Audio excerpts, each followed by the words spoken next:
आप सभी का समाजशास्त्र की इस कक्षा में स्वागत है। मैं घनश्याम सैनी, सहायकाचार्य समाजशास्त्र, श्री कल्याण राजकीय कन्या महाविद्यालय सीकर। आज हम बात करते हैं सामाजिक विचारक प्रश्न पत्र में इमाइल दुर्खिम की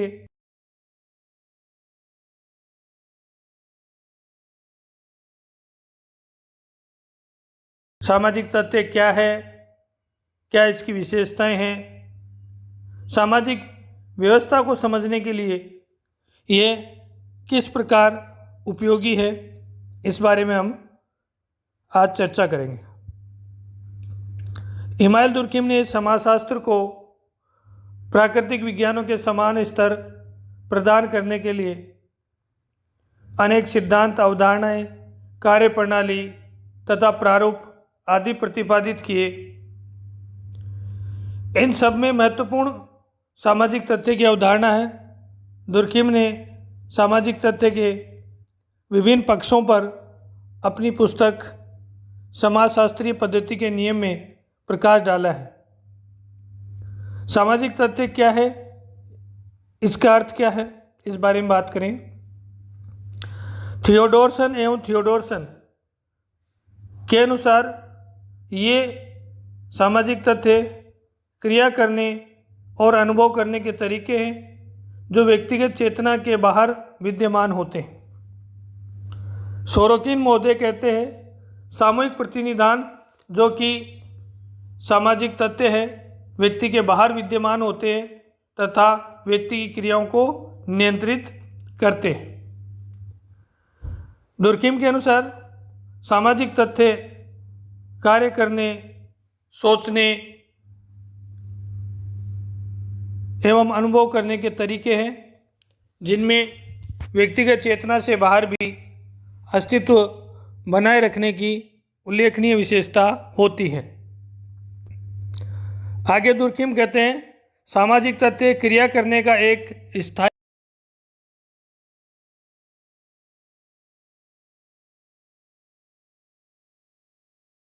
क्रिया करने का एक तरीका है जो किसी समाज में सामान्य रूप से पाया जाता है, किंतु साथ ही जो व्यक्तिगत अभिव्यक्तियों से स्वतंत्र पृथक अपना अस्तित्व रखता है। इस प्रकार स्पष्ट है कि सामाजिक तथ्य क्रिया करने अथवा व्यवहार करने के तरीके हैं। वे स्थायी व अस्थायी तरीके जो मनुष्यों की क्रियाओं, विचारों और जीवन पद्धतियों को निर्देशित करते हैं, सामाजिक तथ्य कहलाते हैं। समूह में प्रचलित विश्वास, प्रथाएं, रीति रिवाज, आदर्श, नैतिकता, मान्यताएं तथा कार्य करने के तरीके सामाजिक तथ्य हैं। व्यक्ति विशेष के विचारों एवं क्रिया का इन पर कोई भी प्रभाव नहीं पड़ता है।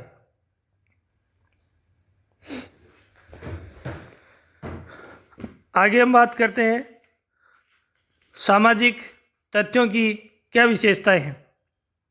सबसे पहली बात, सामाजिक तथ्य काम करने, सोचने या अनुभव करने के तरीके हैं।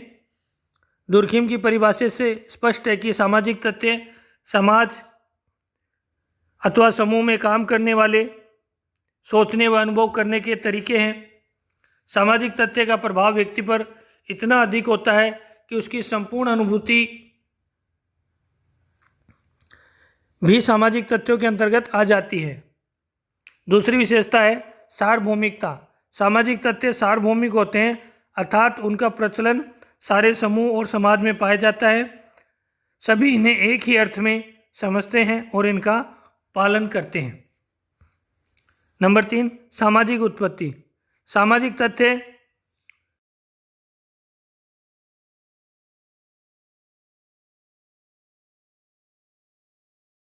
उत्पत्ति समाज में होती है और समाज से होती है। जैसा समाज होगा वैसे ही सामाजिक तथ्य होंगे। अगली विशेषता, सामाजिक तथ्य पीढ़ी दर पीढ़ी हस्तांतरित किए जाते हैं। सामाजिक तथ्य सामाजिकरण के माध्यम से सीखे जाते हैं। पुरानी पीढ़ी इन्हें नई पीढ़ी को हस्तांतरित करती है। व्यक्ति त्यौहार, रीति रिवाज, वह अपना जीवन किस प्रकार संपन्न करेगा, यह पुरानी पीढ़ी नई पीढ़ी को बताती है। अगली विशेषता, सामाजिक तथ्य सीखे जाते हैं। सामाजिक तथ्य चूंकि समाज की उपज है, अतः समाजीकरण की प्रक्रिया के द्वारा सीखे जाते हैं। शिक्षा समाजीकरण का एक सशक्त माध्यम है। औपचारिक एवं अनौपचारिक शिक्षा के माध्यम से व्यक्ति सामाजिक तथ्यों को सीखता है। सामाजिक तथ्य अधिवैयक्तिक होते हैं। सामाजिक तथ्यों का प्रदर्शन एवं प्रकटीकरण यद्यपि व्यक्ति की क्रियाओं में ही होता है, किंतु इनका अस्तित्व व्यक्तिगत अभिव्यक्तियों से स्वतंत्र होता है। सामाजिक तथ्यों की उत्पत्ति सामूहिक चेतना के द्वारा होती है, अतः ये किसी एक व्यक्ति के नहीं होते, वरन संपूर्ण समाज के होते हैं। अगली विशेषता, बाह्यता।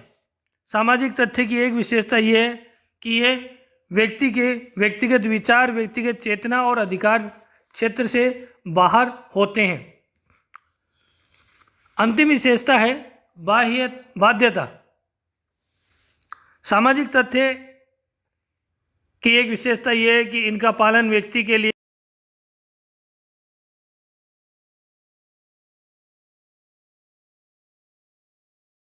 प्रभावकारी होते हैं। सामाजिक तथ्यों के पीछे समाज एवं समूह की शक्ति होती है। आगे हम बात करते हैं सामाजिक तथ्यों के अवलोकन के क्या नियम हैं। अपनी पुस्तक के दूसरे अध्याय में इमाइल दुर्खीम ने उन नियमों का उल्लेख किया है जिनके द्वारा सामाजिक तथ्यों का अवलोकन किया जा सके या इन्हें देखा जा सके, समझा जा सके। सामाजिक तथ्यों के व्याख्या के लिए इमाइल दुर्खीम ने वैज्ञानिक पद्धति के प्रयोग पर बल देते हैं। सामाजिक तथ्यों का वैज्ञानिक, तटस्थ और निष्पक्ष अध्ययन कैसे किया जाए, इसके लिए दुर्खीम ने सामाजिक तथ्यों के कुछ अवलोकन के नियम बताए हैं, जो निम्न प्रकार हैं। नंबर 1, सामाजिक तथ्यों को वस्तुओं के रूप में समझना चाहिए। सामाजिक तथ्यों के वैज्ञानिक अवलोकन का पहला नियम यह है कि प्रत्येक सामाजिक तथ्य को एक पृथक वस्तु के रूप में देखा जाए। वस्तु एक प्रत्यक्ष तथ्य है तथा वैश्विक दृष्टि से ही वैज्ञानिक अवलोकन का आधार हो सकती है। दुर्खीम ये मानते हैं कि सामाजिक तथ्य व्यक्तिगत चेतना से परे और स्वतंत्र होने तथा व्यक्ति पर नियंत्रण रखने के कारण वस्तुओं के रूप में समझे जा सकते हैं। दूसरी बात, सभी पूर्व मान्यताओं का उन्मूलन। दुर्खीम के विचार में वैज्ञानिक अध्ययन की सर्वप्रथम आवश्यकता है कि हम विषय वस्तु के संबंध में जितनी भी पूर्व मान्यताएं, कल्पनाएं अपने मस्तिष्क में रखते हैं, उन्हें निकाल दें, त्याग दें।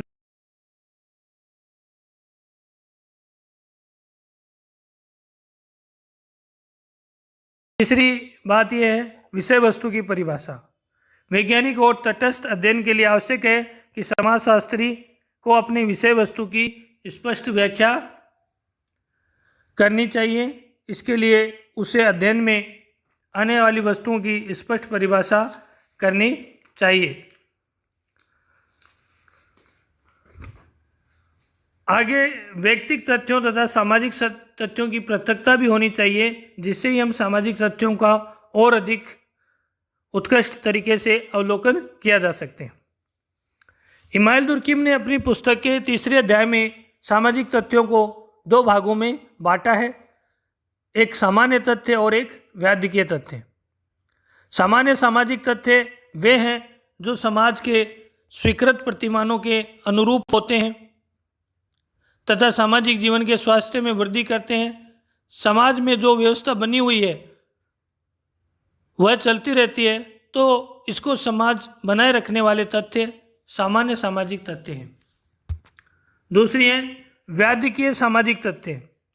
वे तथ्य जो समाज के स्वीकृत प्रतिमानों के विपरीत होते हैं, समाज में रुग्णता पैदा करते हैं तथा समाज के स्वास्थ्य के लिए हानिकारक होते हैं, जैसे अपराध, डकैती, वेश्यावृत्ति, आत्महत्या। ये व्याधिकीय सामाजिक तथ्य। इमाइल दुर्खिम आगे बताते हैं कि सामान्य और व्याधिकीय तथ्यों में भेद करने के कुछ नियम हो सकते हैं जो निम्न प्रकार हैं। जैसे पहली बात, व्यापकता।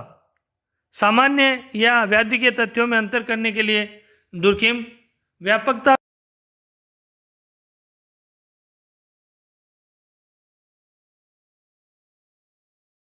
जो व्यापक नहीं है वो व्याधिकीय है। दूसरी बात, उपयोगिता। कोई भी समाज उपयोगी तथ्यों को स्वीकार करता है। सामान्य तथ्य समाज के लिए उपयोगी होते हैं, समाज के लिए हानिकारक तथ्य व्याधिकीय होते हैं। तीसरी बात, घटनाक्रम का नियम। सामान्य और व्याधिकीय तथ्यों में भेद करने का यह तीसरा नियम है कि पूर्व में घटी हुई घटनाओं के निष्कर्षों के आधार पर सामान्य तथ्य की पुष्टि की जाए। चौथी बात, समाज के विकास का स्तर। दुर्खिम ने सामान्य और व्याधिकीय तथ्यों में अंतर करने का चौथा नियम यह बताया है कि हम जिस समाज में सामान्य तथ्य का अध्ययन कर रहे हैं उसके विकास का स्तर क्या है ये ज्ञात कर लें। वह अर्धविकसित, आदिम है या पूर्ण विकसित है, इसी आधार पर तथ्यों में भेद किया जाना चाहिए। इस प्रकार स्पष्ट है कि दुर्खिम ने सामान्य और व्याधिकीय तथ्यों को समाज, समय और स्थान सापेक्ष बताए हैं। कोई भी सामाजिक तथ्य एक समाज में सामान्य हो सकता है और दूसरे समाज में व्याधिकीय हो सकता है। व्यापकता और उपयोगिता के आधार पर इनमें अंतर किया जाने लगा है। इस प्रकार स्पष्ट है कि इमाइल दुर्खिम द्वारा दी गई सामाजिक तथ्य की अवधारणा समाज के वैज्ञानिक अध्ययन के लिए जरूरी है। सामाजिक तथ्यों के आधार पर सामाजिक प्रवृत्तियों को, समाज को समझा जा सकता है। धन्यवाद।